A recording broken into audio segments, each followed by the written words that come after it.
Now, it would be very difficult to say what is the greatest guitar intro of all time, but I dare you to pull up Creedence Clearwater Revival on your Spotify and just listen to the top 5 songs. Or, pull out your own favorite records if you got them. Here on Spotify, the top 5 songs that come up are Have You Ever Seen the Rain, Bad Moon Rising, Up Around the Bend, Proud Mary, and of course, Fortunate Son.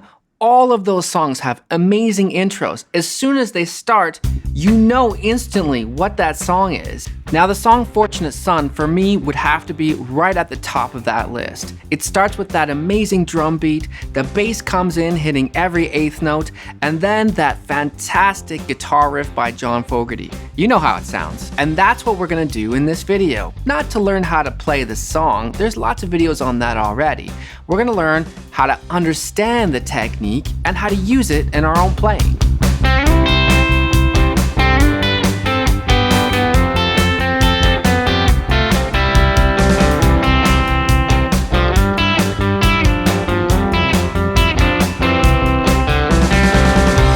In fact, this technique has been used in tons of songs. Fogerty uses it in several songs, but it also is the basis to a couple of other great intros, like the intro to Piece of My Heart by Janis Joplin. That guitar intro is amazing. Or how about from another era, the song by Bon Jovi, you know the one, about a cowboy? So here's how it works. All we do is we take a note. Let's just do it in the key of C because it keeps things simple. If I take a C here, and then I want to harmonize it, how do I find what note to harmonize it with? Well, we could do the little bit of theory. It's quite simple, actually. If you think of the C major scale as just being C, D, E, F, G, A, B, and we just take another note from the scale, but not the same one, we just shift the scale over, and so now we have C and E, and we have D and F, and so on. Now we've got harmony. Another way to think of it is, in this case, we're doing thirds, right? So if I have C as 1, and I just count through the scale, I go C, D, E. Now I have C and E, right? Or if I have a D and I want to play a third from D, I go D, E, F. So I have D and F. So let's take that C note on the high E, that's 8th fret, right?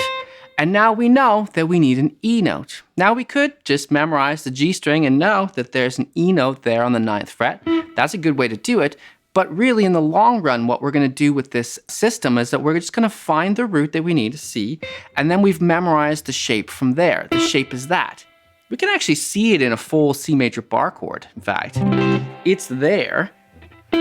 That's pretty handy. But this lick is so common that really all we're gonna do is we're just gonna memorize the shapes. But we do need to find where to start. And so that's why we found our C, and then we've got the shape from there. Now keep in mind what we're doing is we are harmonizing a melody. So we're gonna do a really simple melody. We're just gonna go up, C, D, E. So that would be C on the 8th fret, D, 10th fret, and E on the 12th fret. Now the lower note has to harmonize, has to come along with us, right? So the lower note is gonna go E, F, G. But it's not gonna follow the same shape all the way. The shape is gonna change slightly because we know between E and F, there's no half step, right? There's no E sharp in a sense. So that means the lower note is gonna go 9, 10, 12. We put that together, the first shape is this. The second shape is, that's 10, 10.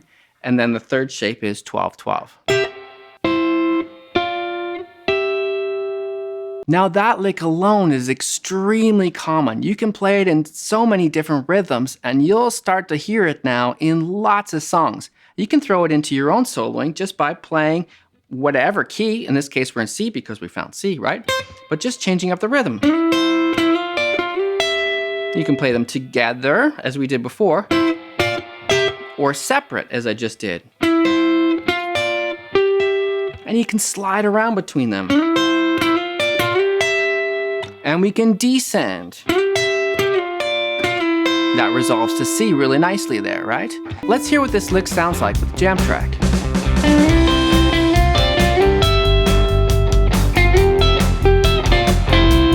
So let's just talk about the name of this technique because it's actually important to understand what's going on here. Before, when I said we were harmonizing the note, I said we were looking for the third. And we were looking for C, D, E, so C and E, right?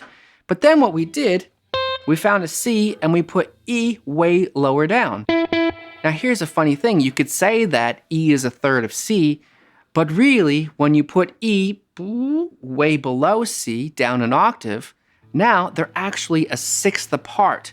That's weird, but if you do the math, you'll see that they're now a sixth apart. And that's why we call this technique sixes. Now these shapes work on the G and the E string, but they also work on the D and the B string. They don't work on all the strings. Well, they work, but the shapes will change. Remember that shapes change whenever we hit or cross the B string. And so far, we're just using the B string. And that's probably why this technique is so commonly used on the G and E strings, as we just did. But now, as we're going to do on the D and B strings, because we still have the B string involved, so the same shapes work. Remember that what we do is we just find our root. In this case, I could find a C there, right? Instead of doing up here, I could find a C on the first fret of the B string.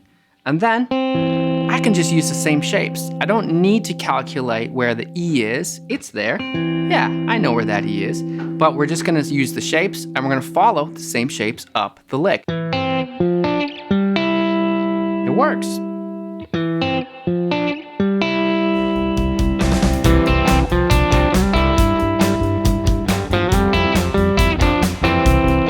In fact, from this position here, we could harmonize the entire C major scale. All we have to do is calculate the B string is going to go C, D, E, F, G, A, B, and the D string is going to go E, F, G, A, B, C, D, and E, and then we're at the top again. Now again, am I going to think about each one of those notes on the strings and try to calculate which are which? Nah, you just memorize the whole shapes, right? That's what everyone is doing. Because again, it's such a common technique that we just memorize the shapes and we're good to go. We always got to know where to start, so we got to be able to identify the root, but once we've got the root, we're good, right? So the first three stops were 1, 2, 3, and now we're going to go back to this shape. It's a major shape. And then we have another major shape. And then we got two more minors, and then we got a major. Now that's the quick and dirty explanation. This is not the video to do the entire explanation of how that works. We'll do that another day. For now, just memorize them. In our Patreon group, we're going to explain that all in detail so that you understand the theory behind it. Plus, we're going to have the tabs and the jam track and much more. Now, of course, we could also descend through the entire scale, but so far it's still sounding a bit like an exercise.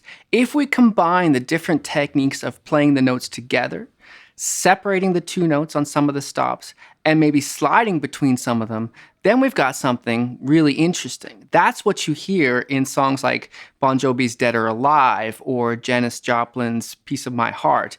You hear them combine some notes, separate some of them, and slide between. So if I just play the descending scale from C, so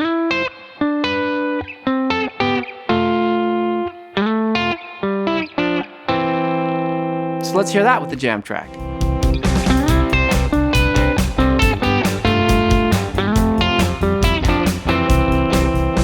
Now that was okay, but I didn't really love how this F stop here felt against the chords underneath. And that's part of the trick of this technique, is that if you ever hold on to any of these stops or repeat any of these stops, it should be a stop that sounds good against the chords underneath. And sometimes they will just rub a little, right? Which is what I felt it did there. So what we're gonna do is we're gonna play through this exercise that I've designed for these chords. And we're going to put the tab and the jam track on our Patreon. But you can follow along here now. And we're going to combine the two systems. What do I mean by two systems? I mean, we're going to start with the sixes technique on the G and high E strings. And we're going to end up at the very bottom with sixes on the D and B string. Because if you think about it, they connect, right? It's all the same notes. If we descend all the way to the bottom of the G and E strings, in fact, what we would get is a 0-0 at the end, right? Because if you think of this as C, the next stop would be 0-0, which would be the same as 5-5 here, right? That's one of the tricky things about the guitar is we have the same note, same octave in different places. It is a little confusing, right? 0, 0 here is the same as 5, 5 here. The exercise starts like this. We're gonna slide into the first C6s. We're gonna slide the G string. So I'm gonna slide from it kind of doesn't matter where you slide from, but let's slide from the 5th fret. And then I'm gonna take that position there, which is our C stop, right? And then I'm gonna walk down through the 6s scale. And then the next one. And those ones are together. You notice the first one I slide to, the next stop is separated, and the next 2 stops are together. Right? That's just picking them together. You got to use pick and fingers to get those together, right? That takes a little work. So put those together, separate the next one, and then together.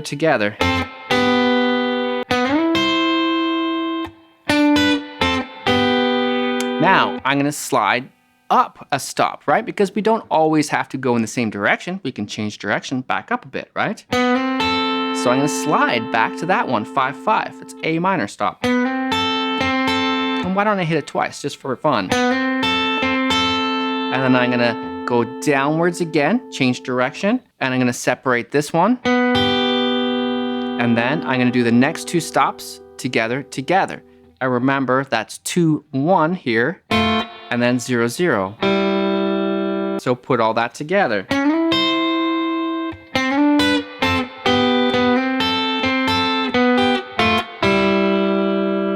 Let's hear it with the track.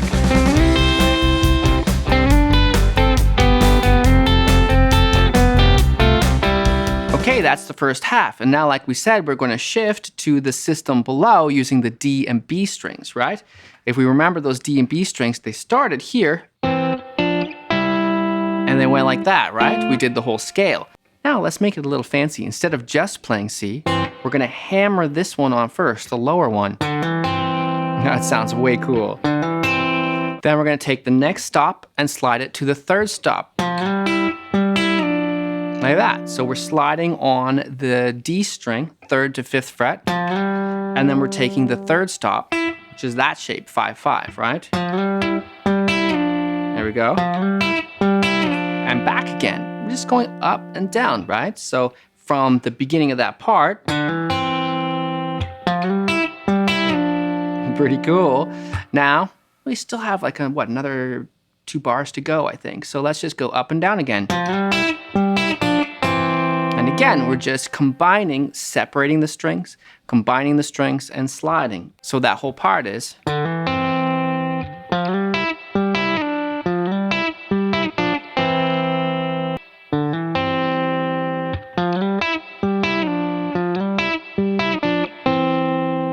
Let's see if I can remember that whole thing. We'll do it without the jam track first.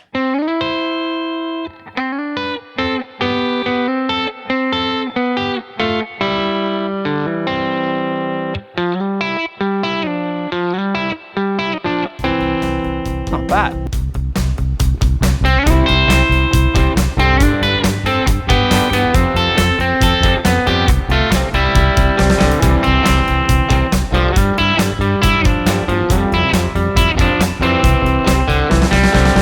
Let me know in the comments, what are some of your absolute favorite guitar intros of all time?